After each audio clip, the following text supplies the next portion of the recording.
In the traditional motion picture story, the villains are usually defeated. The ending is a happy one. I can make no such promise for the picture you're about to watch.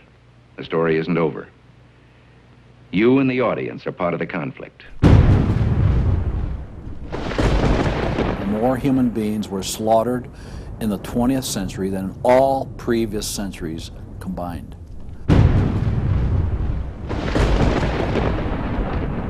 We're talking a congressional record, 135 million dead. Their entire purpose was to detach our culture from any moral anchors whatsoever.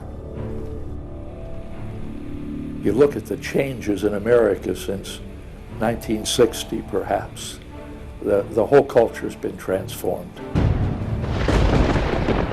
They're coming out of the belief that the village should raise the child.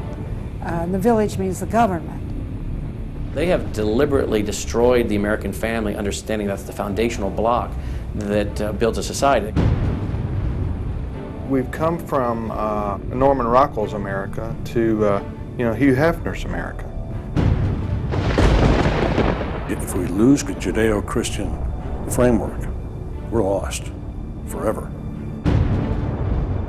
The left wants you to think that the cultural changes that have taken place in America since the 1960s have done nothing but progress us forward toward a brave new world. They look at what holds society together, they understand it, but they don't want that. They want change, and they will subvert and rot every good and decent thing we believe in because they have a vision for a new society, and that must mean the replacement of the old society. This film will show that the brave new world they seek is nothing more than the failed policies and ideologies of the communism that enslaved over a third of the world's population during the 20th century.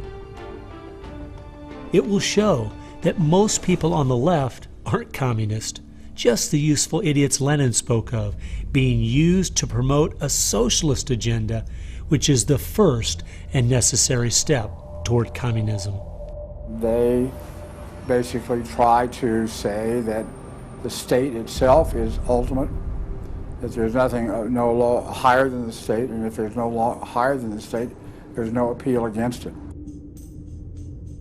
History has proven beyond any doubt that the free enterprise that freedom produces provides more for anyone willing to work than any other system.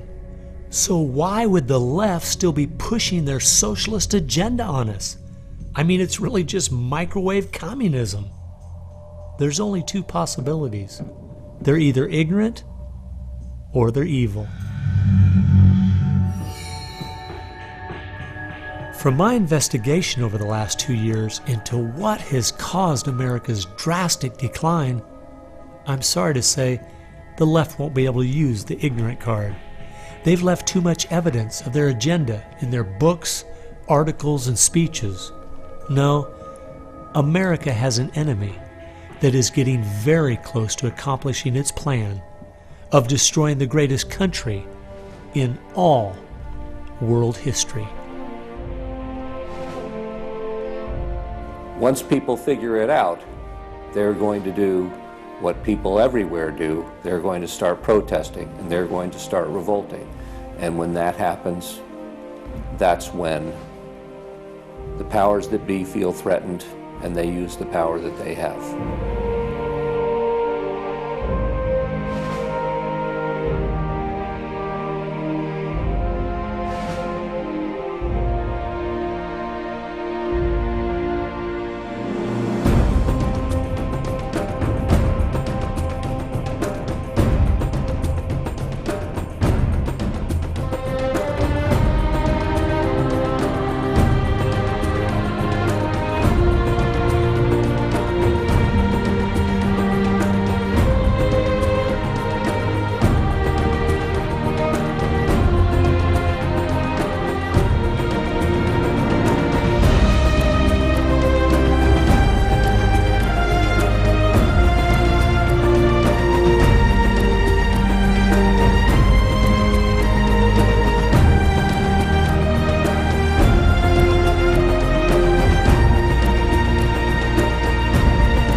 This story really begins for me back in the summer of 1992. I got a phone call from an older gentleman I knew who was a writer, and he asked me if I'd go attend a meeting for him at the University of California, Berkeley. He told me that the Communist Party USA had recently split over differences of how to best take America down. Some were wanting to still work toward a violent revolution, while others were wanting to focus their efforts on using public policy to subvert America from the inside. He was curious what they had to say. I mean, after all, the Berlin Wall had just come down, the Soviet Union had dissolved, and the whole world was saying communism is dead. So why were they meeting, and what were they up to? I was in graduate school at the time, and the whole idea of slipping in undercover into a communist meeting sounded pretty neat, so I decided to go. The first surprise I had was when I walked into the auditorium. I was expecting it to be filled with college radicals, but instead it was 50, 60, and 70-year-olds, I mean grandparents, professionally dressed with briefcases, and I realized this might be a little more serious than I thought. As the weekend unfolded, I listened carefully as they outlined their plan and agenda, and how they were going to infiltrate the institutions of America to influence us in the direction they wanted us to go. To destroy our families, they wanted to promote cohabitation instead of marriage. They wanted to try to get children away into government programs at the earliest age possible. And they also said they'd like to get behind the feminist movement because they felt it had been very successful in making women discontent with marriage and motherhood. To destroy business, they wanted to get behind the environmental movement. And in 1992, the environmental movement was very modest, but they thought it was the only vehicle capable of creating enough regulation and red tape to discourage business growth. And finally, to destroy our culture of religion and morality, they said, if we can get Americans to accept homosexuality, they thought it would begin to extinguish our traditional moral values Americans held. I remember thinking at the time, this plan doesn't seem very realistic. It's not something I'll need to worry about in my lifetime.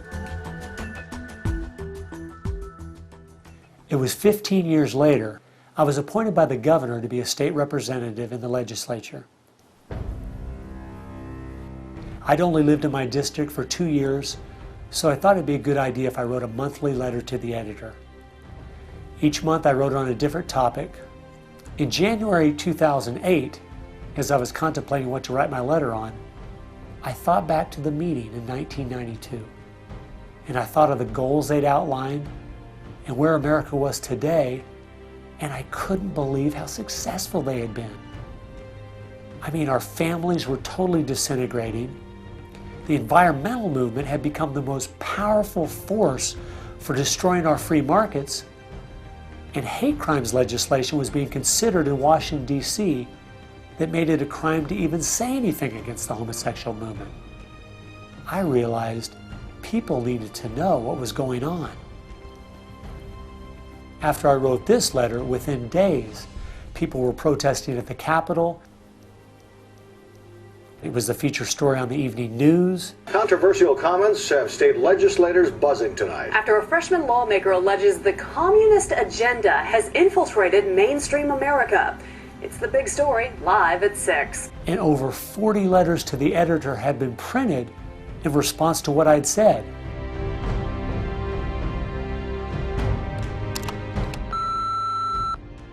Hey, I just wanted to give you support on your newspaper article. Don't let them grind you down. Bye. I realized then I'd hit on something. One of the letters written in my defense stated that a book from 1958 had outlined a similar agenda. And this got my attention.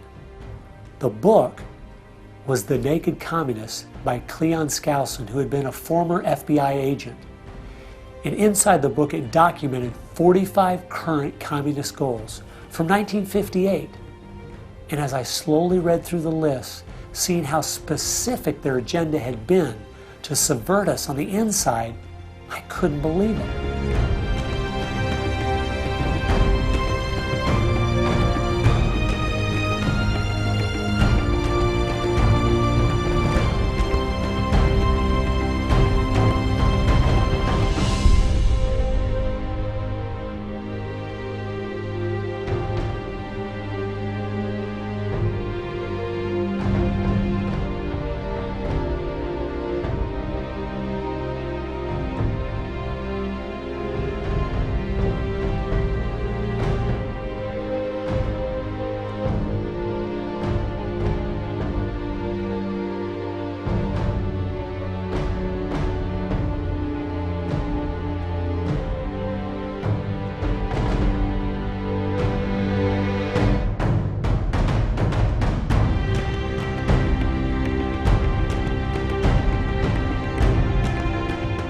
They'd accomplished almost every single one of them, and nobody seemed to be noticing. For at least the last 50 years, they'd been working actively behind the scenes, in the shadows, trying to move our people and our culture in a direction that was designed to destroy us.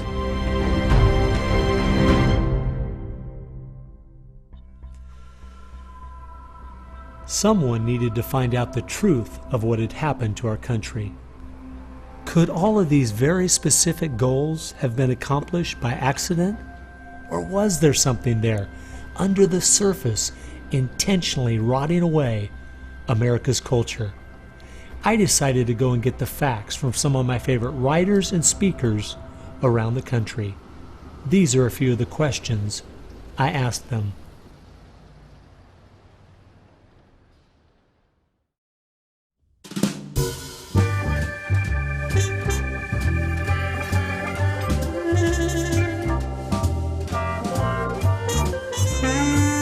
The common myth is that communism is dead, but there are more Communist Party members in the world today than there ever have been.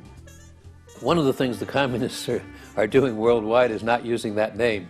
And so what we have is people with some of the same ideas masquerading in the United States under a variety of names. They're even trying to get away from the word liberal to describe them, and they're trying to call themselves progressives. If you go to the American Communist Party website, all of the programs and policies they support are progressive. So progressives are anything from a hardcore liberal to a communist to a socialist. They all call themselves progressives, and they all have broadly the same values and work together. J. Edgar Hoover is called the masters of deceit. And a good magician waves one hand in the air while he's doing his dirty work with the other hand. And while everybody's saying communism has died, they moved through much of Africa. Communism is resurgent in South Africa. Into South and Central America. Right now, 6 countries in Latin America are now communistic. We have communist China, we have Cuba, North Korea, we have Vietnam. It still dominates behind the scene in Russia. It's still very strong in Eastern Europe. It is strong in the EU. It is strong in virtually every country in the world. Whittaker Chambers said, communism succeeds because most people that promote communist causes are not communist. The useful idiots, that Lenin called them, it gives it an air of legitimacy it would never have if it was identified with communists and communism. So why has it been so easy for them to get people on the left who aren't communists to push forward their agenda? Once I looked at the political scale, it all started to make sense. On the far left, you have 100% government, and on the far right, 0 government. Anarchy is no government and doesn't make sense at all. On the far left, you have socialism, communism, and Nazism, all systems that have a socialist form of government with only slight variances between them. Traditionally, Republicans were slightly to the right of center, and Democrats were slightly to the left. In recent years, though, through the radical influence of the media, Hollywood, and the multitude of Marxist professors in our universities, both parties have slid to the left, with the Democrats going so far they have openly joined hand in hand with the radicals. That's why they all work together. All the groups on the left now have the same goal, a socialist America. I thought we were over communism. I thought, okay, we won that battle. The Berlin Wall came down. Ronald Reagan won the day. We've got to look and see how he fought this, because we're fighting it again on American soil. Not hostilely attacking us like we feared in the Cold War. It is from within. And it has no opposition, none. And that's the frightening thing.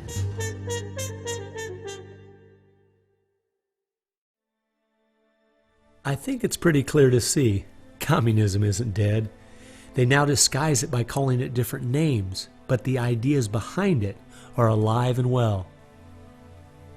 Almost 1.5 billion people still live in openly communistic countries.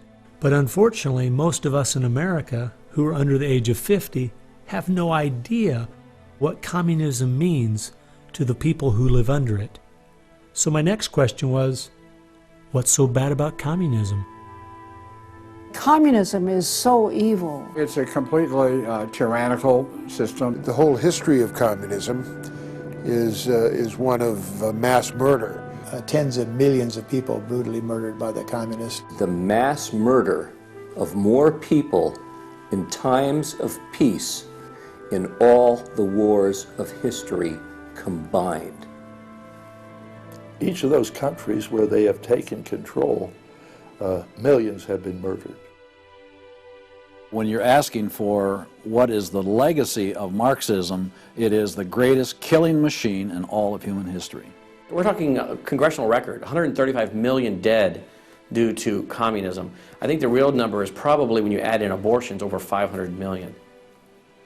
The rulers lived rather well, and at the same time you had all kinds of people who were enslaved, put in prison, oppressed, so you had really the opposite of what they claimed was going to be the result of their revolutionary activities. You would think that if the 20th century was the most murderous of centuries, everyone would say, let's find out why. And the truth is, you can't even ask the question.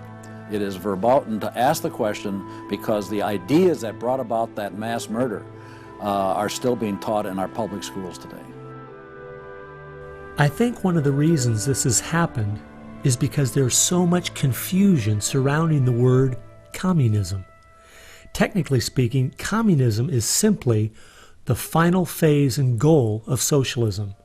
And socialism is best described by two words: big government. Government controls almost everything, and they use this power to take things by force from one person and give it to another. The liberals in America sincerely believe that this isn't evil at all. It is what will finally make things fair and just. There's only one problem that pulls some of us away from this wonderful utopian vision: history. From history we see that whether it was Hitler's National Socialism or Stalin's Soviet Socialism, socialism by whatever name and in all its forms is the ultimate evil. Sooner or later, it destroys everything in its path: law, morality, family, prosperity, productivity, education, incentive, and finally life itself. The problem with socialism is that it creates the conditions for a Stalin or a Hitler to come to power.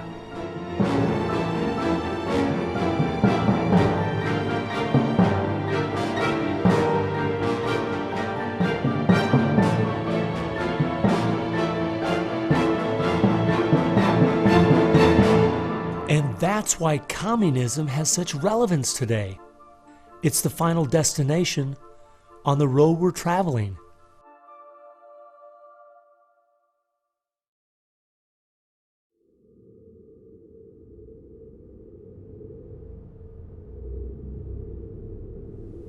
Friedrich Nietzsche tried to convince the world that God was dead. Charles Darwin tried to prove that humans are simply part of the animal kingdom. And Karl Marx realized that the philosophies of Nietzsche and Darwin would legitimize his own philosophy of communism. He knew their ideas would justify the brutality and slaughter that would be necessary to implement communism worldwide.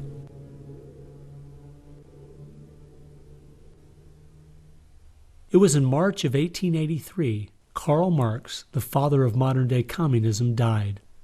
The assumption that communism would die with him was a logical one, since only 9 people attended his funeral.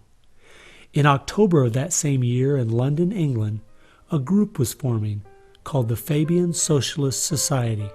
The Fabian Socialists decided that they were going to socialize the world incrementally. They call it socialism by evolution instead of Marxist socialism by revolution. It always worked in tandem with the communists.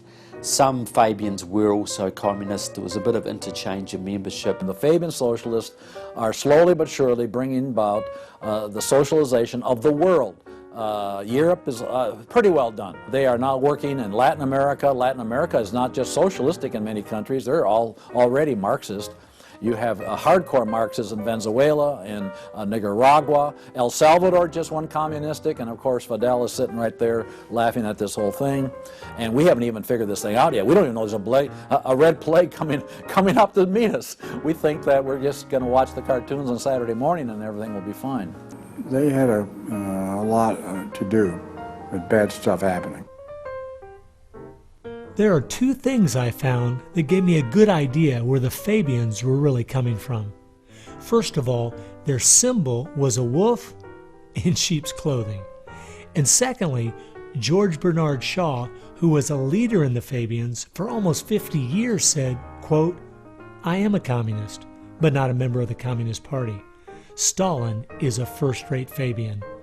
I am one of the founders of Fabianism, and as such, very friendly to Russia," unquote. Fabians eventually begat the Students for a Democratic Society, which begat the Weather Underground, which begat basically the social changes that have happened in America in the last 40 years. Many of the SDS members from the 1960s still have an incredible influence on the direction our country is heading. One is the Reverend Jim Wallace, who was president of SDS when he was a student at Michigan State University. And yet today, he is the spiritual advisor to the President of the United States. They've been friends for many years. They go back to Chicago and the Chicago politics crowd. And during the Vietnam War, he was rooting for the Viet Cong to beat the United States Army. And when they did, he just couldn't believe it. He said it was one of the happiest days in his life. And another leader in the Students for a Democratic Society and founder of the Weather Underground is William Ayers, who has been a longtime friend and neighbor of President Obama. It came out in 2009 that Obama's book, Dreams from My Father, was even written by Ayers. So the influence from the Fabian Socialist Society goes right into the White House.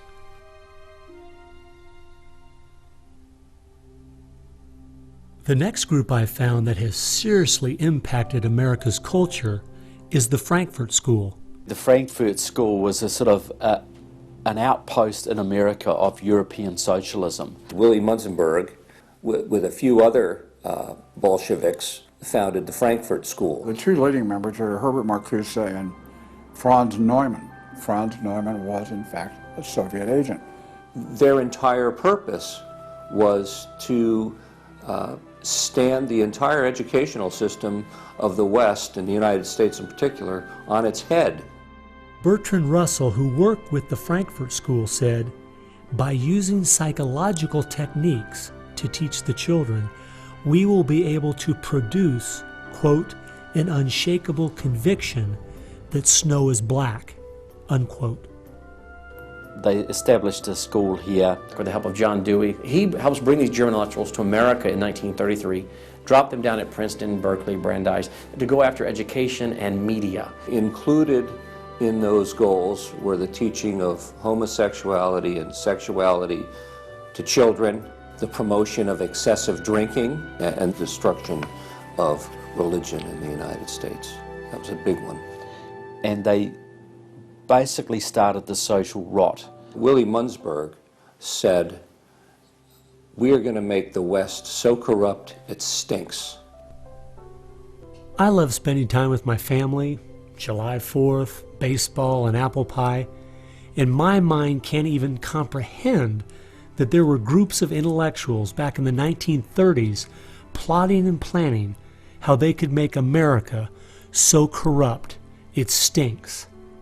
There are certain lines and certain limits, and the left has always pushed it as hard as they can, as far as they can, and will protect any pornographer, any deviant, any negative cultural form they can find.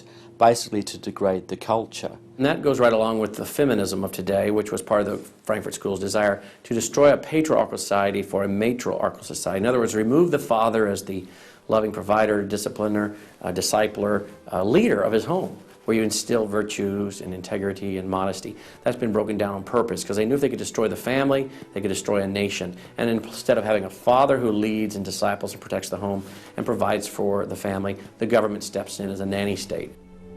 The Frankfurt School developed the concept of cultural Marxism. Penetrate the culture, take it over, and then everything else will follow. And of course they did that, and today we've had a complete cultural revolution. As many people in America are familiar with the phrase "make love, not war," that actually came from Herbert Marcuse, who was with the Frankfurt School. So these guys went after education, they went for media, and they've been very successful in changing the entire worldview of Americans through what they call political correctness, but is really cultural Marxism, with the goal being to destroy Christianity, then create chaos, and then move to their ultimate goal, which is from cultural Marxism to traditional Marxism, which is socialism. Most of the strategy to remake America from within started with Antonio Gramsci, who wrote over 2,000 pages back in the 1930s outlining how to take a Judeo-Christian culture down from the inside.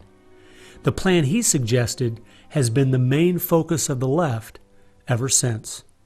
Antonio Gramsci was a neo-Marxist philosopher. Antonio Gramsci was an Italian communist. Antonio Gramsci is probably the biggest troublemaker in the world. He's probably got more responsibility for our social ills than anybody else on the planet. He knew of the importance of undermining the morals and the character of this country. Because America had a strong Christian heritage, you had to attack the culture. You had to change the culture. Even to pornography, into areas that most people normally wouldn't accept. He said we're going to destroy the West by destroying its culture. We're going to infiltrate and we're going to turn their music, their art, and their literature against them. That means that you penetrate the universities, you write the books, the novels, the poetry, the music, the book reviews. And once you control the culture, then you can sort of shape the thought of rising generations. He differed with Marx. Instead of, for example, destroying the church and the other basic institutions, he said infiltrate them and use them to change the culture. What Gramsci had to say was that this is the way that government is perpetuated and society is perpetuated is through these churches, because they set the standards, they set the framework of the way people live, of rules, how families should be structured. He didn't want a revolution on the streets that would be overturned by the police the next day. He wanted to change society over the long term so that we'd have a revolution without us even realizing it, basically. And the communists have been very effective in promoting their ideology in Hollywood, in the mass media. And I think he was quite right. I think that's exactly what has happened. I think that's the way it's worked. I think it's working that way now. And that's where a lot of these people come from. And that's been the big success story of communism in the last 50 years. It's the professors, it's the educationalists, it's the journalists. They are the shock troops, the Gramscian shock troops of the future. And one of Gramsci's all-star disciples, Saul Alinsky, became one of the most influential radicals of the 1960s. Well, Saul Alinsky was a prominent radical in 1930 Chicago. He worked closely with the Communist Party. He used to go down and train at the rifle range with Leon Dupre, who was later a mentor of Barack Obama. And they used to train to shoot because they knew the revolution was just around the corner. But that didn't come, so he got a bit more subtle. Well, Saul Alinsky called for a community organizer to stir things up, to create agitation. In fact, he said you'll be accused of being an agitator, and that's exactly what you are. He wanted the haves and have-nots fighting with each other. It wasn't until I was watching an old film from World War II that I realized what the left has been doing in America to pit the poor against the rich, blacks against whites, and the young against the old, is the same tactic Hitler used to disunify Germany. You see, they knew that they were not strong enough to conquer a unified country. So they split Germany into small groups. They used prejudice as a practical weapon to cripple the nation. Remember that when you hear this kind of talk. Somebody is going to get something out of it, and it isn't going to be you. And they use the conflict as justification for more government to stop the chaos. So they create the chaos, and then they step in as a solution to the chaos. And as Francis Schaeffer said, once this chaos comes, most people will willingly give over to an authoritarianism because they don't want the chaos. His book was kind of the field manual, if you will, for these activist organizations. Which President Obama studied and taught at a workshop for 4 years in Chicago as a community organizer for ACORN. As I was reading through Rules for Radicals to see where he was coming from, I just happened to take a look at the dedication in the front of the book. And this is what I saw. Quote, "Lest we forget at least an over-the-shoulder acknowledgement to the very first radical, the first radical known to man who rebelled against the establishment and did it so effectively that he at least won his own kingdom. Lucifer." Unquote. Saul Alinsky from Antonio Gramsci has had an incredible amount of influence on our president and on our society, and he dedicates his book openly to Lucifer, Satan. I think that says more about where their ideas and plans are based than anything else. You asked what Saul Alinsky's impact is on the leftist movement today, and it basically defines it. It defines it. Saul Alinsky took the best of Gramsci and the best of the Fabian socialist ideas, combined, repackaged, and sold them to the 60s radicals. After studying Alinsky, Richard Cloward and his wife, Frances Fox Piven, came up with what is today known as the Cloward-Piven strategy. Now, their idea was basically that to destroy society or destroy capitalism per se, they needed to overload the system. The idea was to get everybody you possibly could on welfare, to get everybody you possibly could basically milking the system in some way or another. It was called the crisis strategy, and it became very well known by activists and radicals in the 60s. They published an article in the May 1966 issue of Nation magazine called The Weight of the Poor, in which they outlined their strategy. Rathke read that article, and Rathke ended up starting what we now know today as ACORN. And of course, Cloward and Piven had been studying Saul Alinsky. So Antonio Gramsci gives us Saul Alinsky. Saul Alinsky gives us the Cloward-Piven strategy, this husband and wife that said, hey, let's collapse the American economy by implementing so many entitlements, so much of a welfare state it collapsed. Rathke studied the Cloward-Piven strategy. He starts ACORN. And of course, ACORN gave us Obama. And to show what a small world it is, Wade Rathke, who started ACORN, was the draft resistance organizer for SDS, the group the Fabians started. They've used that strategy ever since to expand voting rolls, to expand welfare rolls wherever they can, basically just to overload the system, to increase the tax burden on the middle class, and basically bring capitalism one step closer to destruction. I guess we shouldn't be surprised that we still have open borders, that so many people are dependent on the government, and that the left keeps pushing these programs when all they've done is tear apart the black families in America and create generational cycles of poverty. The last group that has worked alongside the Fabians and the Frankfurt School using Gramsci's approach is the Communist Party USA. Probably the most important book on this subject is called Towards Soviet America by William Z. Foster. William Z. Foster was the head of the Communist Party himself. He ran for the President of the United States in 1932, but in the book Towards Soviet America, he literally lays out chapter by chapter by chapter what is entailed to bring about a USSA, not just a USSR. Two of the movements they started in America have played a significant role in tearing apart our families, in breaking down our morality. Betty Friedan is credited with really starting the feminist movement in this country. The purpose really was to attack full-time homemakers, to get them out of the home, to make them think they live dreary lives, to make women feel they are victims. It's the science of victimology. And that is so unfortunate, because the American woman is the most fortunate class of people who ever lived on the face of the earth.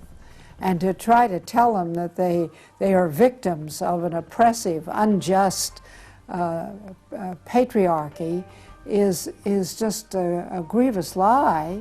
But unfortunately, they are teaching young women that and have been doing it for many years. While Betty Friedan was pushing her book, Feminine Mystique, she implied that she was coming from the point of being a frustrated housewife herself and just wanted to be a help to other women. But later in the 1990s, it came out she was in fact a radical propagandist for the Communist Party and a staunch supporter of Stalin. So when she had described the American family as, quote, a comfortable concentration camp, unquote, it wasn't because of her experience at home, it was because she was just doing her part to dismantle our families. I'm a student of communism, and the communists set up various groups and various societies. Their society that they set up to promote homosexuality in this country was called the Mattachine Society. And it was founded by Henry Hay, a leading member of the Communist Party. So since I was studying communism and teaching on the issue of communism, you just follow leads, and all of a sudden you realize, what is this Mattachine? I've never heard of this Mattachine Society. Well, it was Henry Hay's organization set up to infiltrate the culture of the United States to make homosexuality normal. It's always been a movement dominated by the left. It's all these so-called isms. You will find there's a communist or a socialist behind every one of them, and you'll always see their targets. It's basically the traditional family unit. The war is still against the family.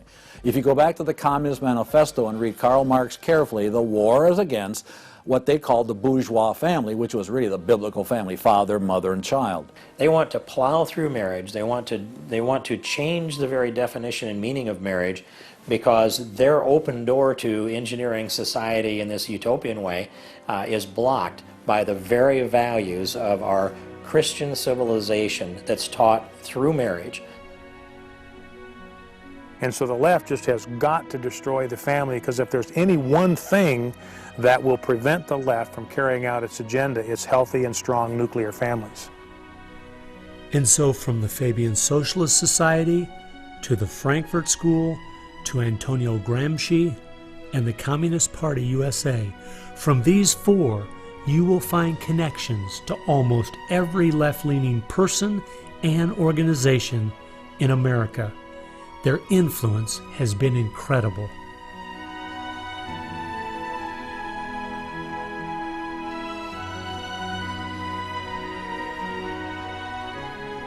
It was in the 1960s all the groups on the left seemed to realize Antonio Gramsci was right. In a Judeo-Christian society, you will never be able to persuade people to rise up in a Marxist revolution and start killing each other off. The only way to take the culture down is through penetrating the institutions of influence to change the people from within.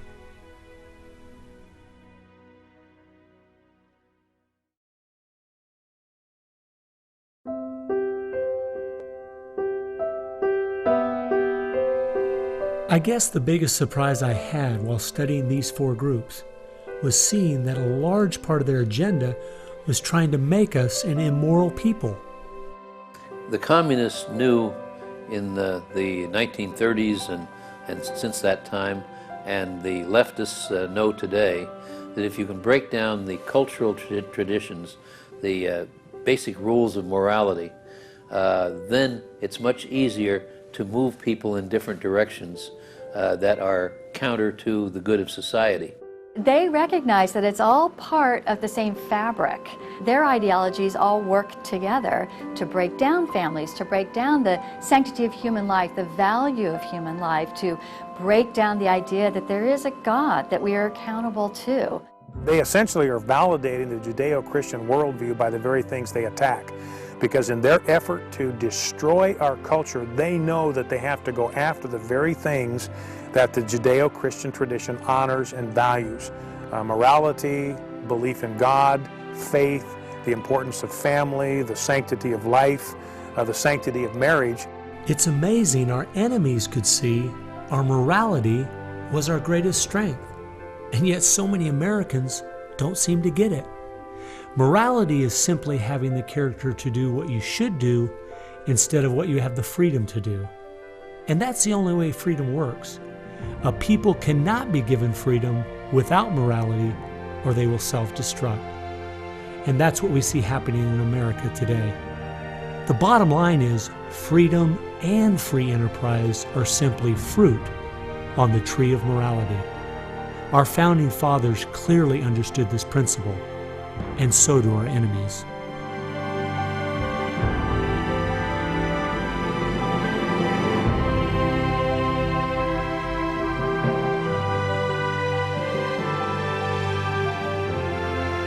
There is an important fact we need to face. If we had Ronald Reagan as president, low taxes, and a strong national defense, the ship certainly wouldn't be sinking as fast as it is now, but it would still be sinking. A booming economy doesn't take care of the major problems we face. 50% of all marriages end in divorce. 40% of all children born out of wedlock. Over 3,000 women a day aborting their babies. 19 million new cases each year of sexually transmitted diseases. Schools that teach the children everything is relative. There is no right or wrong. And the list goes on and on. I recently read in our local paper that over the last 12 months, almost 7% of all high school students in my state tried to commit suicide.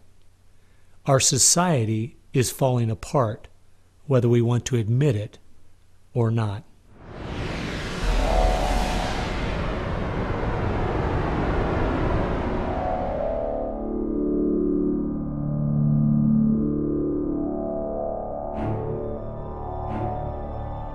Karl Marx had the insight to see that dethroning God and destroying capitalism went hand in hand.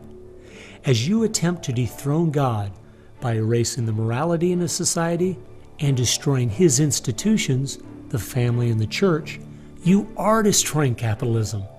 Because as the families fall apart and the church loses its influence, society starts to crumble. And then government has to expand to pick up the pieces.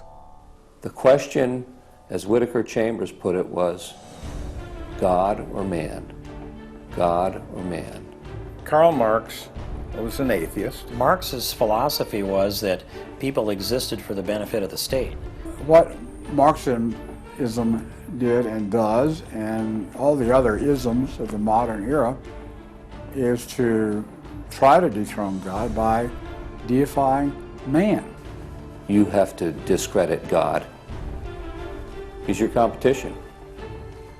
The 20th century ushered in several ideologies that sought to devalue God and elevate man. Communism, relativism, humanism, they all deny that there's a God, and they claim that by doing so they're really elevating man. But if you look at how each of those philosophies end up working out in real life, there are always some classes of human beings that don't deserve the same value or rights as anyone else. To turn it around, to believe in freedom, the way we have been raised, you have to believe that there's something precious about every human person. And of course that's from the Bible. Imago Dei, we are all created in the image of God. Therefore, every human being is entitled to respect and dignity and freedom, and that is distinctive to biblical religion. You don't find anywhere else. Almost all the ideas that have made America such a unique and great country our founding fathers got straight out of the Bible. I guess that's why the left only has a problem with one religion, biblical Christianity. They never complain about separation of church and state when it comes to Islam, Buddhism, Hinduism, or any of the other religions. In fact, a couple years ago, the Dalai Lama came to my town, and during the school day, at taxpayers' expense, thousands of our local school children were bussed in to hear him talk. I wonder if they would ever do that for someone like Billy Graham. No, they must destroy the Bible's influence in America so they can step in with big government in its place. It's an age-old question. Are we going to believe in God, or are we going to play God ourselves? Essentially, for the left, the choice that they see very clearly is people are going to depend upon God or they are going to depend upon government. They want people to depend upon government, so they have to destroy faith in God. At its core, it's a rebellion against God and God's laws. And that's what the battle is about. That's what the assault is on. That's why Christianity is a target. And that's why we saw the gulags in the Soviet Union. We saw the concentration camps in Nazi Germany. And all the ideologies that elevate man end up devaluing certain human beings. Dictators of the left, Hitler, Stalin, Mao, Castro, and all the others, always have come to power by acting like they're going to change things to make it better for the people. Yet history has shown us the devastating results that have happened every single time. There is no example in history of big government that didn't abuse its power over the people. But people who have believed in the God of the Bible and that our rights are a gift from Him to everyone have always stood up for the preciousness of every human life.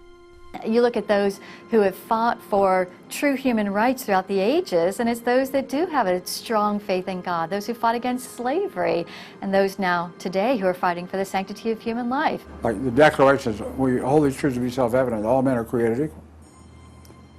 Aristotle didn't believe that. He said, no, some people are born to be slaves, and some other people are born to rule over them. And the reason that you and I know different, and it's not because we're smarter than Aristotle, he was a smart man. But we have something he didn't have. We have the Bible. And so, therefore, that's where we get these ideas. And from pagan antiquity or neo-paganism or all the modernisms, you get the opposite. After studying this topic for the last 2 years and reading literally hundreds of their books and articles and speeches, I've come to the conclusion, whether the left knows it or not, their plans and goals can all be summed up very simply. They are at war with God. A people that are moral and believe their rights come from God would not only never want what they're selling, but would also never need it. And they know that.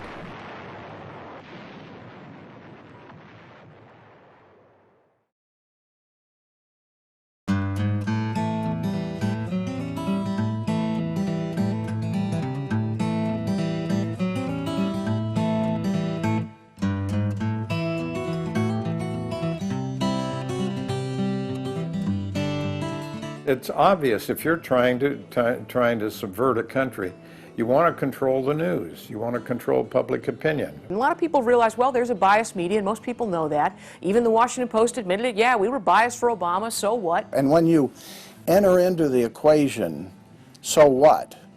That means the biases, the opinions of the reporters enter into what is news. They decide whether you have a right to know. And it's no longer a bias. They turn from just political bias to activism. They go to the places that influence, or I should say, where they can have leverage. Generations of journalists have been trained to interpret events, interpret the news, not report the facts, interpret the news. They do not deal in facts because facts aren't effective for them. They have very few facts on their side. They've gone into and penetrated these major areas to where they can influence it in the direction they want to go. We've seen a massive shift away from old-fashioned objective news reporting to what he called interpretive reporting, what others call advocacy journalism.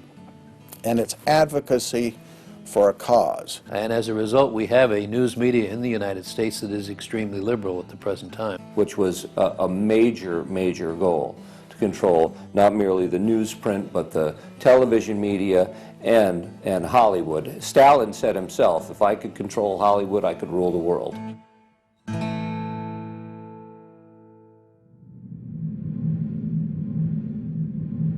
Children are always the first targets of anybody trying to bring down a system.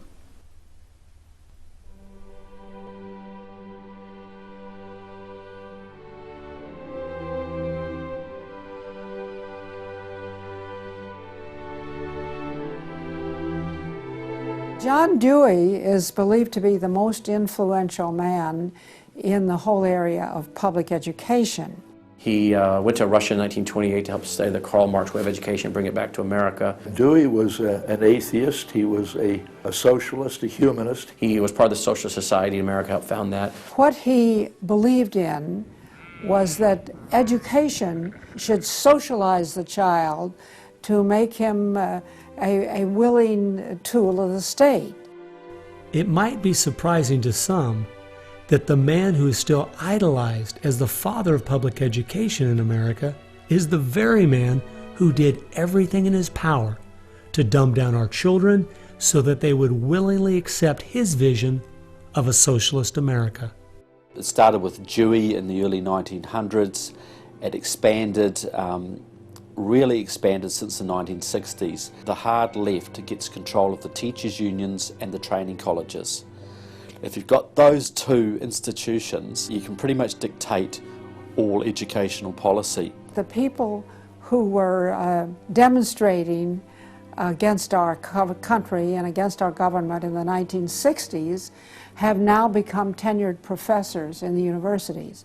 So they're the ones who are writing the textbooks, teaching the teachers, running the teachers' colleges. And it's self-perpetuating, because once you have the universities, then you train more cadres and more and more and more. And they discovered that they could do more to remake our country by going into the schools than they could by throwing bombs. I believe the average patriotic American underestimates the importance and influence education has on their children. That's how the large majority we had in 1980 to elect Ronald Reagan in a landslide has been lost. It's not because the other side has had lots of children. No, they're aborting theirs. But instead they're capturing ours through the propaganda they teach them, 7 hours a day for 13 years, and even longer if they attend college. We are losing most of our children to the other side because of the anti-American, anti-God, and anti-free enterprise rhetoric they are filled with in the government schools.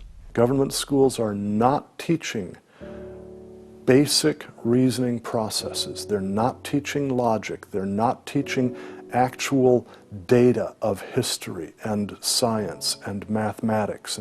And if your education is rather limited, then you're inclined to believe that government can be the solution to your problems. When you look at the desks in the schoolroom, you'll find 4 together, or maybe a table, they sit around a table.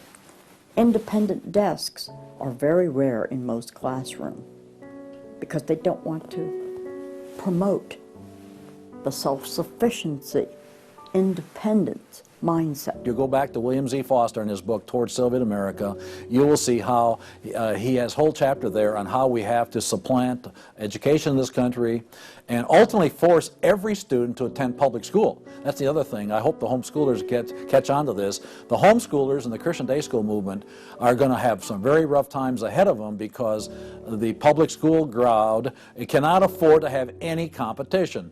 And they're being given plenty of competition by the homeschoolers right now. You see the effects of that in lowered educational standards. There's no more studying of the classics or studying of the civics or how the US Constitution was formed. It's all progressive education. It's all based on the identity politics, the isms, the current trendy isms, environmentalism, racism. They're training them for the collective, and a collective mindset and a dependency mindset.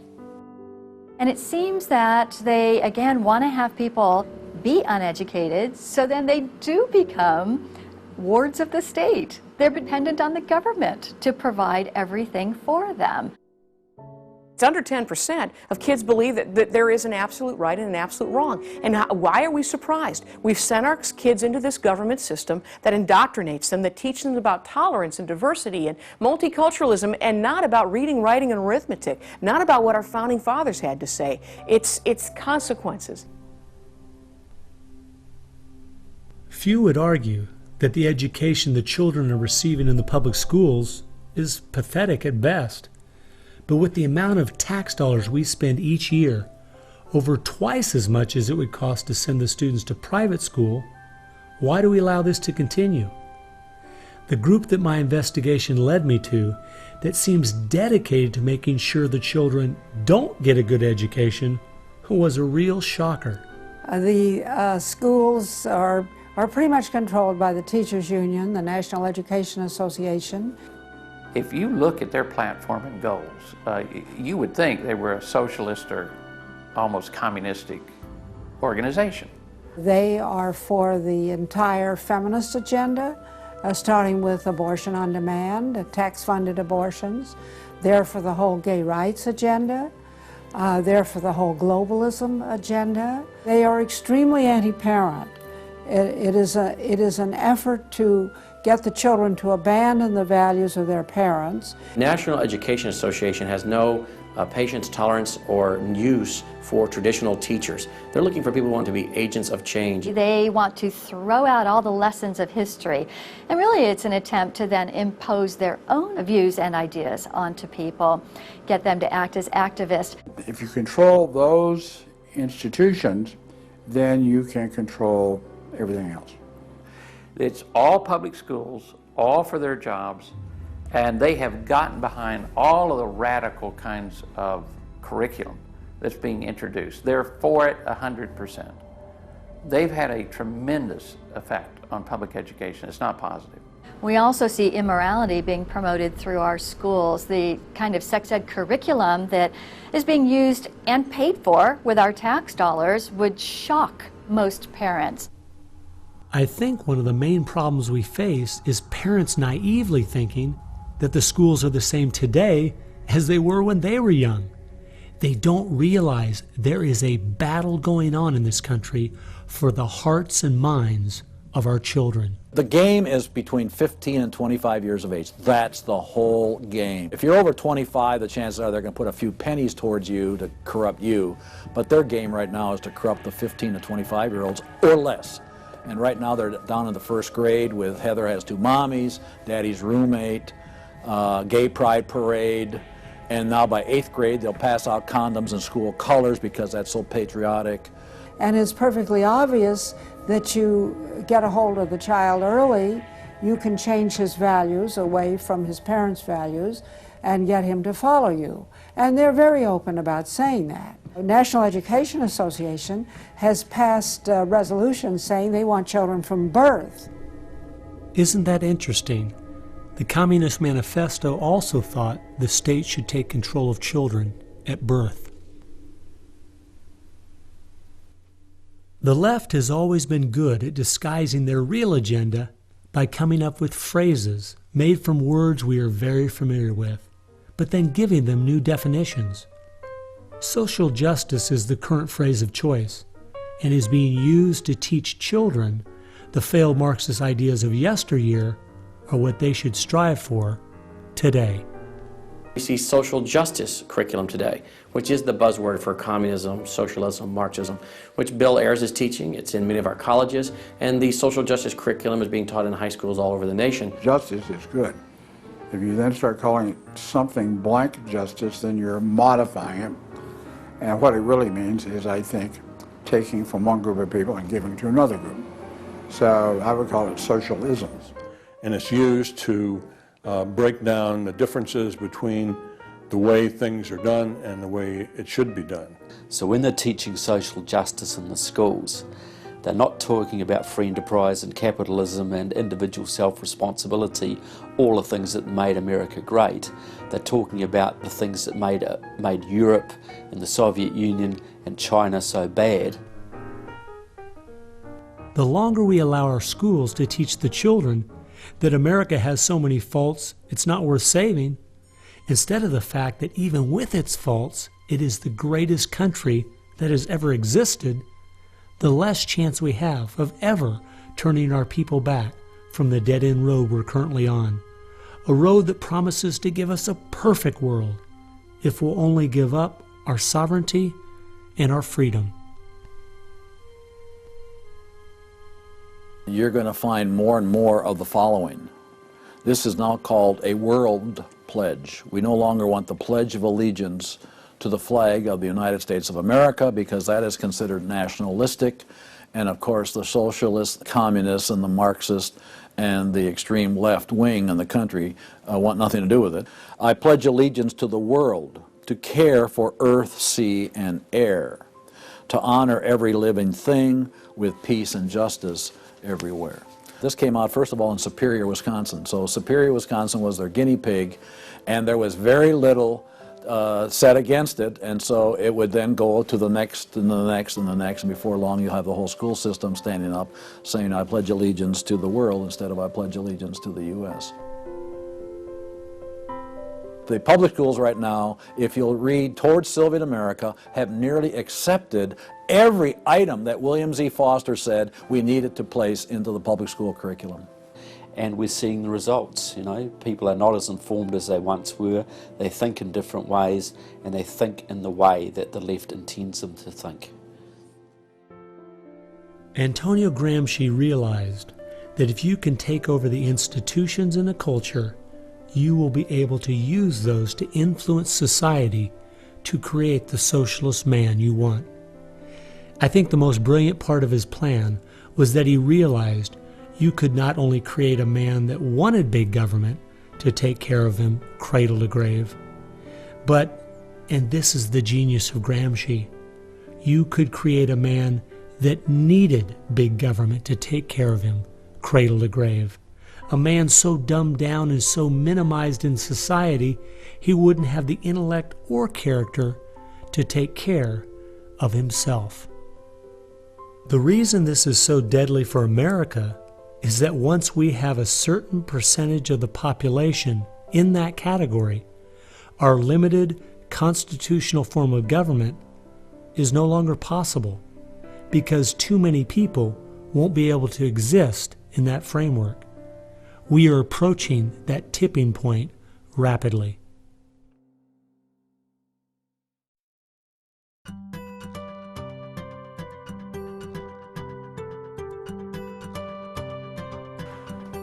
If you can persuade people that government should be in control of the distribution and use of energy, you can persuade them, or rather, you have persuaded them of the necessary and sufficient condition for government control of the most intimate aspects of our lives. One of the main thrusts of socialism these days is obviously through the environmental movement. You know, one hates to pick on Al Gore too quickly and easily, but I read the whole of his book, Earth in the Balance, Ecology and the Human Spirit, back in 1992 when it was first published. And if you know anything about the history of political philosophy, you read the last chapter in that called A Global Marshall Plan, and you understand that there is no way to implement what Al Gore was calling for in 1992 in that book except by means of totalitarian world government. Patrick Moore, who was a co-founder of Greenpeace, and he was a very dedicated environmentalist, quit Greenpeace when he realized that it had been captured by radical leftists who were intent on using the environmental movement as a vehicle to destroy capitalism. How many factories work when there's a power outage? None. You want to hurt business, you want to drive down industrial production, you just drive up the prices of energy, you just diminish its availability, and the easiest way to do that is to make people scared to death of the cheapest forms of energy, which are fossil fuels, oil, coal, natural gas, and nuclear energy. They had already made people afraid of nuclear because of irrational fears, but then they had to figure out a way to make them afraid of fossil fuels. Well, the way to do that was to say they're going to cause catastrophic global warming. So I used to think this was just one great big distraction. If they want to put their energies toward the environment, but now I see that this is now being turned around and used as a tool to further a socialist agenda. Charles Rubin, a political scientist who wrote the book The Green Crusade, has told this story extremely well. Environment comes from a French word meaning surroundings. Well, now, what is surroundings? Everything around you, right? And so, as Rubin points out, environmentalism is literally everythingism. And so, if you were a socialist, committed ideologically to the notion of government having control of everything about our lives, and you saw that you were losing the contest in terms of the creation of wealth and its distribution to capitalism, you had to find some other basis on which to promote your vision of government and to pursue its implementation. Environmentalism, or everythingism, was the perfect card. In December of 2009, when the ClimateGate scandal broke open and it became public that even the leaders of the movement knew the whole global warming idea was a farce, it wasn't them just having bad data, we as Americans knew once and for all that this movement was simply part of their agenda. It's my guess that regardless of the evidence that comes out against them, they will not let this tool they have waited the last 100 years for go to waste. A tool that gives them the absolute power and control they want, but allows them to get it under the guise of saving the planet.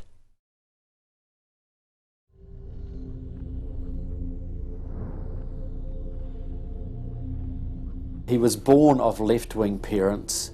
He was mentored as a young man by a Communist Party member called Frank Marshall Davis. Now, Davis joined the Communist Party in Chicago, and he was very well connected there.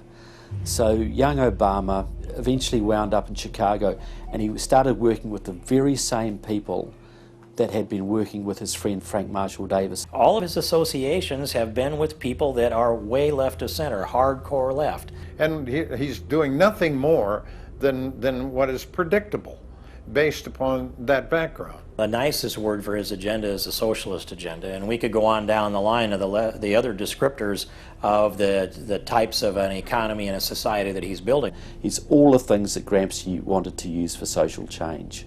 Yeah, he's the epitome of the movement.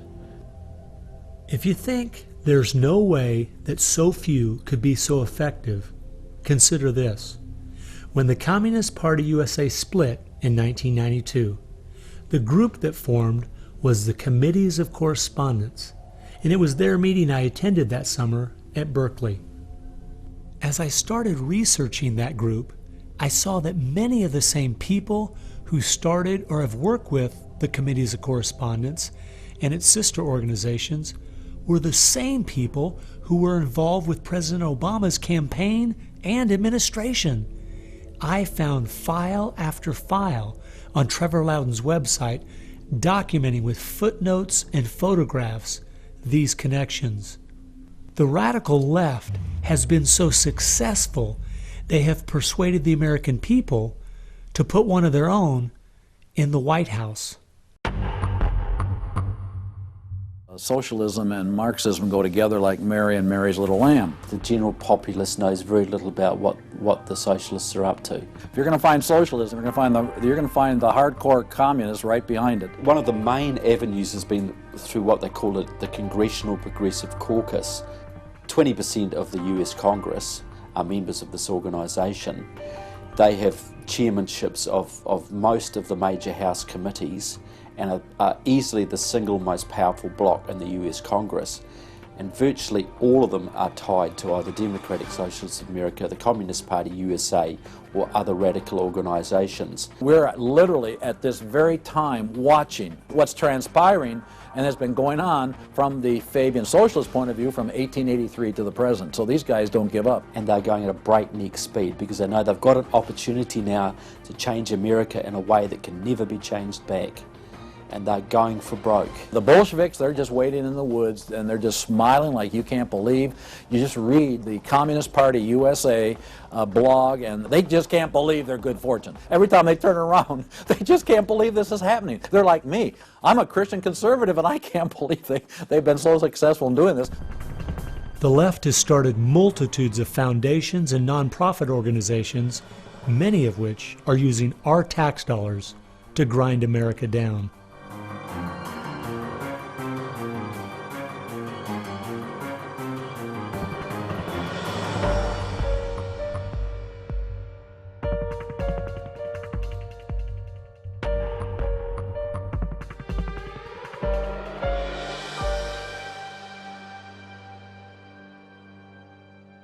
They use all kinds of patriotic words to masquerade an extreme leftist orientation, which, if anything, would enslave the people in the same kinds of things with the same kind of ultimate results as communism had. The communists will let the socialists go so far, and then ultimately the communists really turn on their fellow socialists and they wipe them out too. And their attitude, I think, is really probably pretty close. They figure, look, if these socialists betrayed their own country, the chances are, once we get in power, they'll betray us too. So they'll figure, let's just rub them out right now. And at a given point, you'll see in the history of communism that they've been very effective in rubbing out their fellow socialists who brought about their socialism before the Bolsheviks and the hardcore communists with a capital C took them over. One thing we do really have to recognize is this is a domestic enemy. This is not just people with different ideas. These are not just nice folks who have funny, silly ideas that they will eventually figure out are just not very mature. No, these people are dangerous, dangerous enemies, and they are intent on overthrowing this country and imposing a socialist system that will mean extreme hardship for the vast majority of people in this country. That's true with them constantly seeking to re-engineer society so they reach this level of utopian perfection. Where we, on the other side, we advance the idea that this is about the cause of freedom, and if it hadn't been for Jesus Christ, there never would have been a United States of America, because the inspiration for freedom drove our founding fathers. They were informed by their faith, and I believe guided by the hand of God.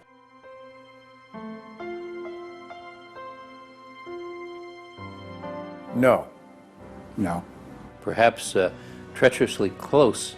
It is never over until it's over. When the fat lady sings, isn't that the slogan? And when the fat lady sings, it's over. Now, she might be clearing her throat. We saw the great country of Germany in the 1920s brought to its knees. Hitler came into power and destroyed the country. We see countries like Zimbabwe in Africa, which was once a prosperous breadbasket, now just wrecked. Argentina was destroyed by the socialist Perón in the 50s. It was one of the richest countries in the world. So, no, we're not at the point of no return, but it's getting pretty late in the day. There's no time to be casual, that's for sure. We've spent too many years thinking, because we have Republicans in office or the stock market is doing well, that everything's okay. This is why the left has gained so much ground. It doesn't matter who's been in office. They've just continued pushing forward with their agenda. Well, I believe this is our last chance to push back.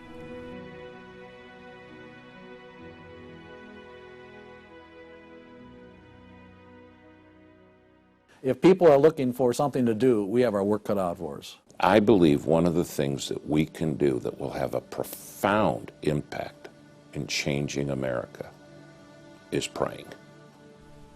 As soon as we get off our knees, we need to get on our feet. Become educated about what's going on in the country. Spend time reading. Understand their philosophy and their goals. They have to master this documentary. They have to go over it a dozen times.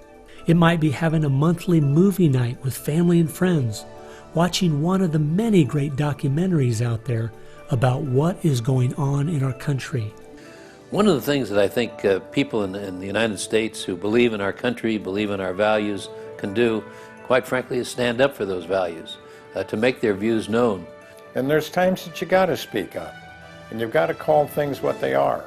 We need to be willing to be criticized and to not be silent because of the criticism. It was Martin Luther who said, if we're faithful on all battlefronts besides, precisely where the battle's the hottest, then we're traitors to the cause. I like the quote by Abraham Lincoln, who said that silence makes cowards out of the best of men. And we got a lot of people that need to be speaking up right now. We have an obligation to speak the truth about the policies that are taking us 180 degrees from God's will. Expand within your church. Expand within the people you have contact. Bring them up to speed and knowledge on what's going on. We need to organize those around us by simply mobilizing the unique groups of people we are in contact with and being their source of information. We can have an extraordinary effect. Lenin said that the organized minority will beat the disorganized majority every time. Why should we be buying products from companies that are going to fund organizations that attack our values? They need to be really smart in using the mass media.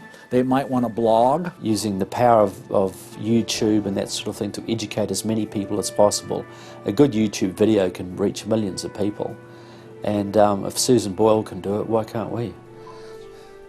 If you do the right kinds of things on YouTube that are creative and do them frequently, you can drive a message through society, influencing millions at almost no cost.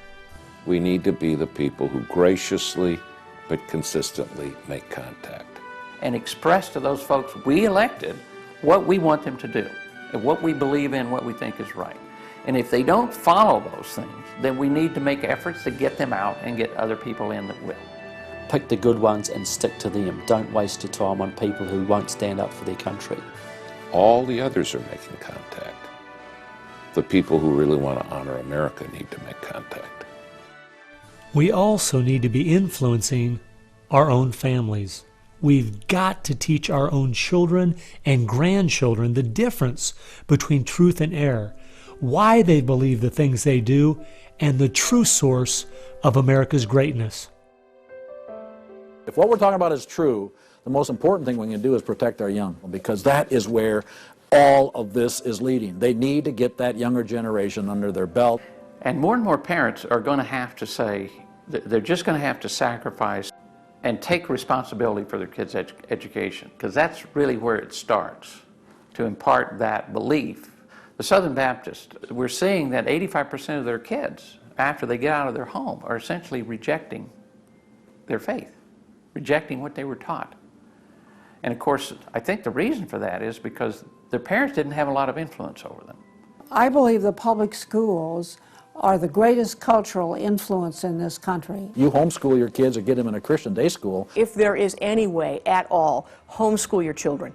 Homeschoolers out-test everybody. Our children need to be taught from Scripture a properly biblical worldview. That requires time. It requires effort. It requires purpose. Our minds should be the sharpest minds in the world. We need to work within our family to educate our children on what kind of country they live in and build their faith, and then get involved. The left has been working for decades to push us away from God and His laws, and we need to be willing to sacrifice whatever it takes to turn our country back to Him. Throughout our history as Americans, though, there has always been a great price to be paid for preserving, protecting, and defending this great land. The people who built America paid a great price. The people who went to war for our nation, boy, did they pay a price. And one of the American values was we will pay a price for what is right. We will give of ourselves, even if it requires the giving of our lives. That was an American value. That's why it is such a heroic and honorable thing when a soldier defending us pays that price. That's like when you go to Arlington Cemetery in Washington, or the Tomb of the Unknown. You stand there and you say, this is America. We were the people who so believed in these values that it's an honor to stand for, even if it can cost you your very life. One thing I think we do need to remember, though, is that as we look at those we consider to be heroes in the past, they weren't people who just went along with the status quo. They weren't people who were just saying what was accepted at that time in history. They were people who were rising up above the evil that was being committed in their culture at that time. That's why they were heroes, because they weren't like everyone else. Never, ever lose sight of the power of one individual American. They can have an unbelievable magnifying effect just by the very fact they make up their mind to do so. The hope is in this, as Francis Schaeffer said, that as the dull ache of the human soul can no longer be filled with material prosperity, people are going to turn to spiritualism, whether it be pagan spirituality or biblical Christianity. We know, according to the Denver Post, June of 2008, pagan spirituality is doubling in America every 18 months. So we better get out there, because I'll tell you, pagan spirituality and Christianity will both get you to God, but one will get you there as your judge, as your Savior. If we humble ourselves, we fall to our knees, if we seek His face, we pray, and we turn from our wicked ways, then we have a chance for God to hear from heaven, to forgive our sins, and heal our land. And if we are being judged, then we need to use this as an opportunity to show people that this judgment in this life is nothing compared to the judgment that's to come, that's eternal, and really make them understand the importance of fleeing God's wrath by accepting Him, repenting of their sins through faith and repentance. I believe that's the only chance, the only hope we have as a nation. Hope is not found in rhetoric. Hope is found in God, the God of creation. And you know what? Our founders were in covenant with that God. You need a dedicated, informed, praying Christian making things happen and being determined to do so.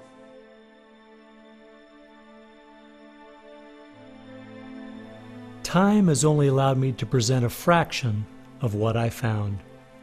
The reason I called this film Agenda is because I wanted to make a clear distinction between what I was researching and all the conspiracy theories out there.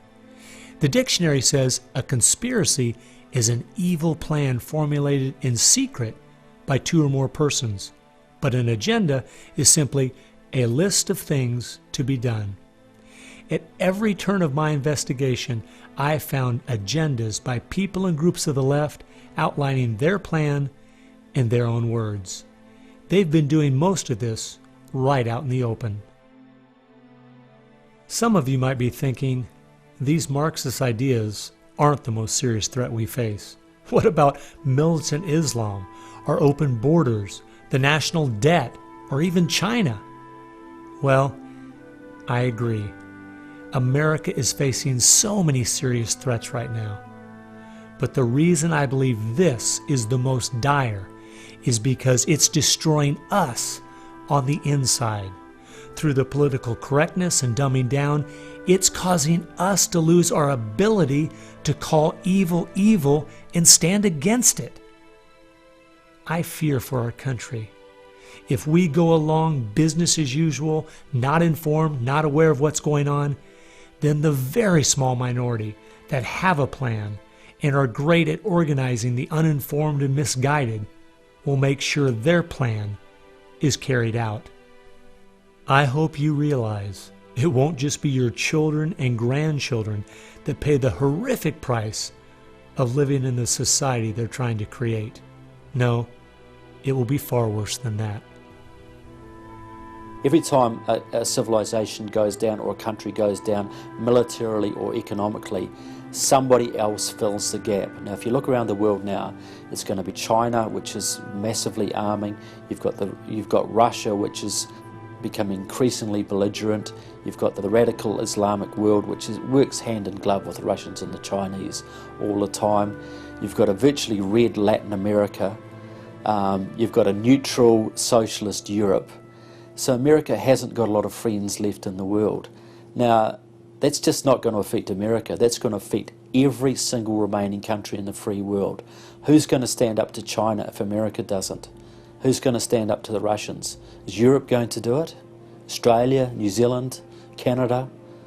Not a chance. If America, and this is the point I think Americans need to comprehend, if America goes down economically, it will go down militarily. If America goes down militarily, we all go down. The free world is finished, and it'll be finished for a very, very long time.